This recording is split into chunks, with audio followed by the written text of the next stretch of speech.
حزي مقالة وسنة حرقنا زيتبهال الوسانة زملكة تبتاب قداينا إثيوبيا بري بحر خطرك مقبار كبل تقروا الجنرال مزراو متحبريتام سقومتا أمريكا أبي العلي إيرترا زحبر تحصون كالو تبتاباتن حزنا لكم متنا لنا لايك شير سابسكرايب بمقبار نختكتاتولنا بخبر بمعدام ناب زرزرو مبيلنام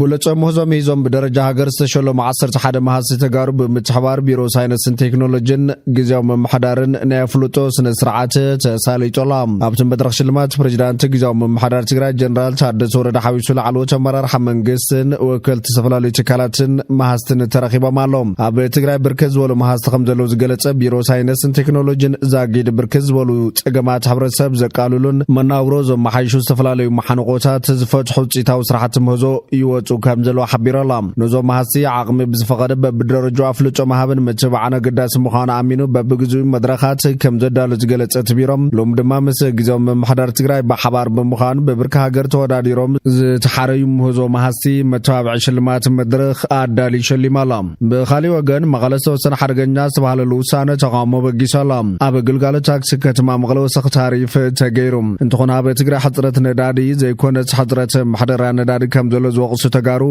نداد تግራይ مملئ جبا قطمኛታት መራሕትን ደላሎን ከም ዝኾነ ብምግላጽ ኣብ ትግራይ نداد ኣብ ጽርጋብ ጸሊም ዓዳጋ ካብ ምሻት ክሳብ ኮንትሮ ንኤርትራ ምስጋር ዝኸይድ መርበብ ዘይሕጋው ንግዲ ከም ዘሎ ይገልጾም ነዚ ደው ከብል ድሌት ኮነ ተበግሶ ዝብሉ መምሓዳር ግና ኣብ ኣገልግሎት ታክሲ ከተማ መቐለ ወሰኽ ታሪፍ ከም ዝተገበረ ቤት ጽሕፈት መንገድን መጓዓዝያን ከተማ ኣፍሊጮሎም ኣብ ትግራይ ሓጥረ نداد ምህላው ስዒቡ ንሚኒባስ ታክሲ ኣብ ማድያታት ዝዓደል ዝነበረ نداد ጠጠው ከም ዝበለ ዝሓብረት ቤት ጽሕፈት بمخنا زدمام اتم تعراي كم استجبر قليتشلام بمسرة حدوش تعريف كرم حزن كلتش نتبي 5 كيلومتر حقات 10 بر زنبر تعريف ناب 15 بر حاف كبل استجبر انتخن 4 كلتش بر زنبر واقدما 6 بر خون تغيرلام اتي استجبر حدوش متعراي تعريف جزاو مخانز قليتشت بتصحفت منيباس تاكسي ندادي كاب مادياتات مركاب تجمرام ات تعريف ناب زنبر كم زملس حبريتات بتصحفت ملاخيتشلام از وسخ ندادي اب تغارو تقامو ابغي سلام جنرال يوحنس جبر مسقل جون منغاغ حزون ኢትዮጵያ በርባሕር ክትረክበልዋ ዝብል ጽኑዕ አቋም ከም ዘሎ ገሊጸሎም ኣፍደገ ባሕርን ኢትዮጵያ ቁልፍ ጉዳይ ክብልዩ እቲ ጀነራል ተዛሪቡ ዘሎም ሕቶ ኣፍደገ ባሕር ኢትዮጵያ ወንታው መልሲ እንተረኺቡ እቲ ከባቢ ልዑል ረብሓ ክህልዎ ከም ዝኽእልውን ገሚቶሎም ሕቶ ኣፍደገ ባሕር ኢትዮጵያ ወንታው መልሲ እንተረኺቡን ሃገርን እቲ ከባቢ ልዑል ረብሓ ኣለዎ ክብልዩ ሌተናል ጀነራል ዮሐንስ ገብረ መስቀል ገሊጹ ዘሎም ሌተናል ጀነራል ዮሐንስ ምስጋዝ زيتاو غحتاب زنبر ጻንሒት ከም ዝገለጾ ሕሳብ ደገ ባሕር ኢትዮጵያ ወንታው መልስን ተረኺቦም ተረባሓት ዝኾና ኩለን ሃገራት ተኻቢንበር ኢትዮጵያ ጥራሕ ይኩነትን ኢትዮጵያ ተጠቃሚት ኣብ ደገ ባሕር ምስ ትኸውን ተደጋጊፍካን ማዕባይ ዝሕግዝ እምበር ንማንም ሃገር ዝጎዳይ ይኮነን ኢሎም ከም ገለጻ ሌተናል ጀነራል ዮሐንስ ኣብ ማዕባይ ኢኮኖሚን ምስፋን ሰላምን ጸጥታን ተኻቢ ዘሎ ረብሓ ልዕል ዝኾነ ሕቶ ኣብ ደገ ባሕር ኢትዮጵያ ክምለሰሎም ኢትዮጵያ በር ባሕር ንምርካብ ትኸዶ ዘላ ኪያዶ ትኽክልዩ ብሓይሊ ኢኮኖሚን خير زلا بسلاميو مخنياتو كل ነገር بسلام انت خيد كايوم تربح اخات خون ازدما نخلن هاجرات تخابي زتقميلهم اتحطو تخكلن فتحون كساب زغنا كالوت هاجرات قبوللون زبل ليتنال جنرال يوحنس ገብረ መስቀል حطو افدغ بحر مملاس ማለት حابيركا بيكون من معباين سلام انتان مرغغاعن زتقم ስለዝኾነ كالوت هاجراتون كدغفولون كمون كل ኢትዮጵያው كدغفولو كبلي معيدوم افدغ بحر ኢትዮጵያ ቁልፍ ጉዳዩ ኢትዮጵያ ተጠቃሚ ታፍ ደገ ባሕር ዝኸውን ተላ ኩሉ ተኻቢ ተጠቃሚ ስለዝኸውን ሃገራት ተኻቢ ባሉታ መልክዕ ክርኦ ይብለንን ምኽንያቱ ተደጋጊፍካ ንምዕባይ ኣዝዩ ጠቃሚዩ ኢትዮጵያ ኣፍ ደገ ባሕር ብምጥቃማ እቲ ዞባ ይጥቀም እምበር ዝጉደሉ ኩነታት የለን ኢሎም ነዚ በአዎንታ መምልካት የድሊ ሃገራት ቀርና አፍሪካ ከዓብያ ዝኽእላ ብምድጋፍ እምበር ብምንጽጻለ ይኮናን ሕቶ ኣፍ ደገ ባሕር ኢትዮጵያ ሓቢርካ ንምዕባይ ወንበር በይንና ንምዕባይ ኣይኮነን ሓቢርና ንዕበ ዝበለ ክድገፍ ይዝግቦ እምበር በአሉታዊ መልክዕ ክርአ የብሉን ክብል ይገልጽ ዘሎም ኤርትራ ሰፊሕ ኣብ ደገ ባሕሪ ሒዛ እንተ ዘይተጠቂማትሉ ትርጉም የብሉን ዝበለት ጀነራል ኩልና በስምምዕ ተጠቂምናሉ ንኹልና ዘርብሕ እምበር ዝጎዳ ይኮነን ዘይምጥቃም እውን ንወለዶ እዩ ዘምክን ዘሎ እምበር ካሊእ ትርጉም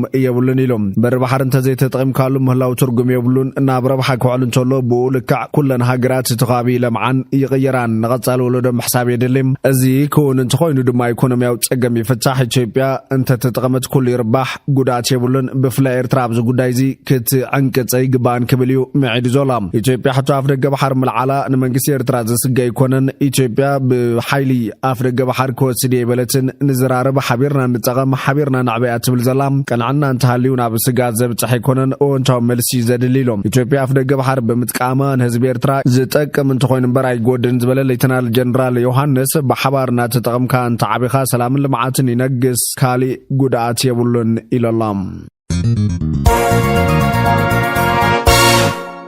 መምሕዳር ትራምፕ ኣብ ላዕሊ ኤርትራ እገዳም ቢሮሎ ትራምፕ ንሓደጋታት ሃገራዊ ድሕነት ብምጥቃስ ካብ 12 ሃገራት ናብ ኣሜሪካ ንዝገሹ እገዳ ከም ዘንበረም ዋይት ሃውስ ሓቢሮሎ እቲ ፕሬዚዳንት ሓቀኛ መምሕያሻት እንተተራዩ ከምኡውን ኣብዚ ኣብ መላእ ዓለም ሓደሽቲ ጸገማት ዝረአየሉ ዘሎ እዋን ተወሰኽቲ ሃገራት ክውሰኻን ዝርዝር ክኽለስን ከም ዝኽእል ገሊጾሎም ትራምፕ ናብ ዝተወሰነ ሃገራት ዝነጻጸረ እገዳ መገሻ ከንብር እዚ ንኻልኣይ ግዜ እዩ ንሱ ኣብ ቀዳማይ እዋን ስልጣኑ ማለት ኣብ 2017 እውን ተመሳሳሊ ትእዛዝ ፈሪሙ ነይሩ ትራምፕ ንዜጋታት 12 ሃገራት ናብ ኣሜሪካ ከይጓዓዙ እግዳ ሓድሽ ኣዋጅ ዝፈረመ ኮይኑ እተን ሃገራት ኤርትራ፣ ሱዳን፣ ሶማሊያ፣ የመን፣ ሊብያ፣ ኣፍጋኒስታን፣ ሚያንማር፣ ቻድ፣ ዲሞክራሲያዊት ሪፐብሊክ ኮንጎ፣ ኢኳቶሪያል ግኒ፣ ሃይትን ኢራንን እየን ዜጋታተን ብኸፊል ናይ መገሻ ገደብ ዘጋጠመን ተወሰኽቲ 7 ሃገራት ድማ ቡሩንዲ፣ ኩባ፣ ላኦስ፣ ሴራሊዮን፣ ቶጎ፣ ቱርክሜኒስታንን ቬንዙዌላን እየን እቲ እገዳ ካብ ሶኒ ዝጅምር እዩ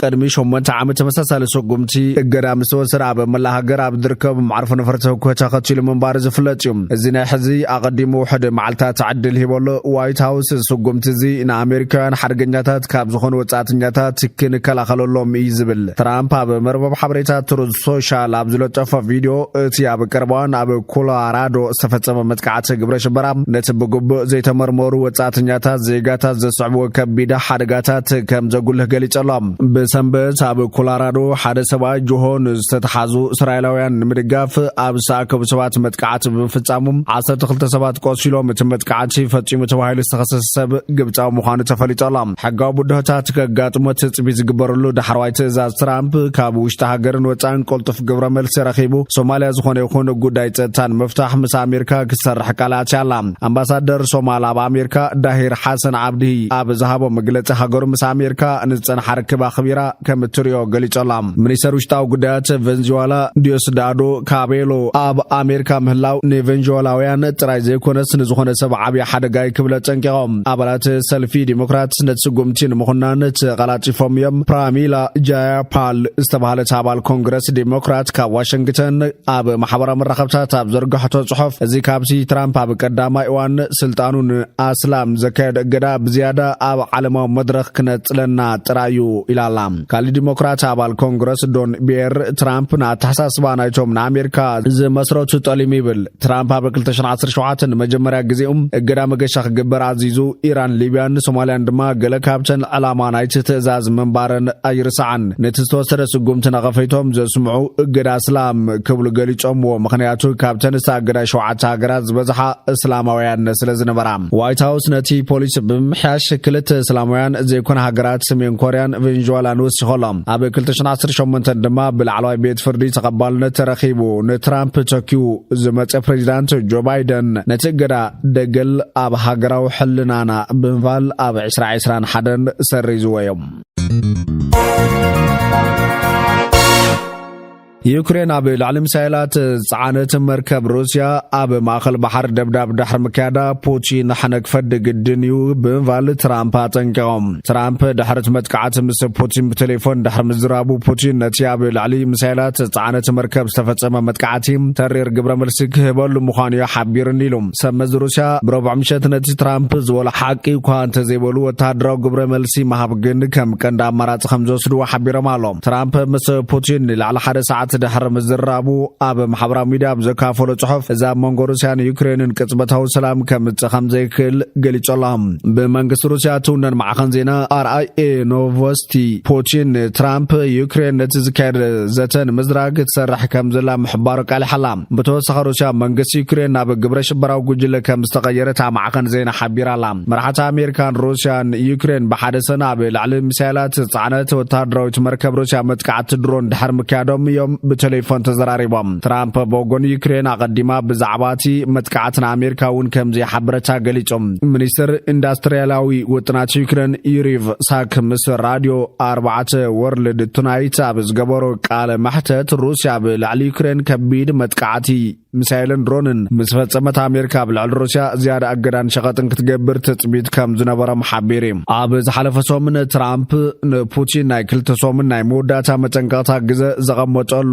መሲሉን ነይሩ ኢሎም። ፑቲን ነቲ ምስ ዩክሬን ዝካየድ ዘሎ ዘተ ሰላም ከም መሸመቲ ግዜ ይጥቀመሉ ምህላው ኣሜሪካ እንተረጋጊጻ ኣሜሪካ ብልዕሊ ሩስያ ዘለዋ ኣጠማምታ ክቕየር ምዃኑ ኣፈራሪሕ ነይሩ። ትራምፕ ብ26 ጎንበት ሩስያ ኣብ ልዕሊ ዩክሬን መጥቃዕቲ ብምፍጻም 10 ሰላማውያን ሰባት ምስ ቀተለት እዚ ሰብ ማለቱም ፑቲን ጽልልዩ ብሓዊ ይጻወተሉ ኢሉ ምንባር ይርስዓን። ትራምፕ ትማሊ ኣብቲ በዓሉ ዝውንነቱ ሩዝ ዝተሰመየ ማሕበራዊ ሚድያ ኣብ ዝለጠፎ ጽሑፍ ግን ብዛዕባ እቲ ንፑቲን ሂብዎ ዝነበረ ናይ 2 ሰሙን መጠንቀቕታ ዝኾነ ኣይተዛረበን። ኣብ ተመሳሳሊ እዋን ፕሬዚዳንት ዩክሬን ቮሎዲሚር ዘለንስኪ ኣብ ኤክስ ሩስያ ካብ ለካቲት 2022 ኣብ ልዕሊ ሃገሩ ወራር ካብ ትጅምር ዝፈጸሞ ጫንወታት ዘርዚሮሎም። ኣብ ዝሓለፈ እዋን ብዙሓት ብዝተፈላለዩ ጽፍሕታት ምስ ሩስያ ተዘራሪቦም እዮም። እንትኾነ ዋላ ሓደ ካብኦም ሰላም ከምጽን ነዚ ኩናት ደው ከብሎን ኣይካለን ኢሉ ጽሒፎም ኣስዒቡ ዓለም ኣብ ልዕሊ ፑቲን ድኹም ግብረ መልሲ ትህብ እንተኾይና ንሱ ዓለም ንተግባራቱ ንዘይምርኣይ ዓይኒ ዓሚታ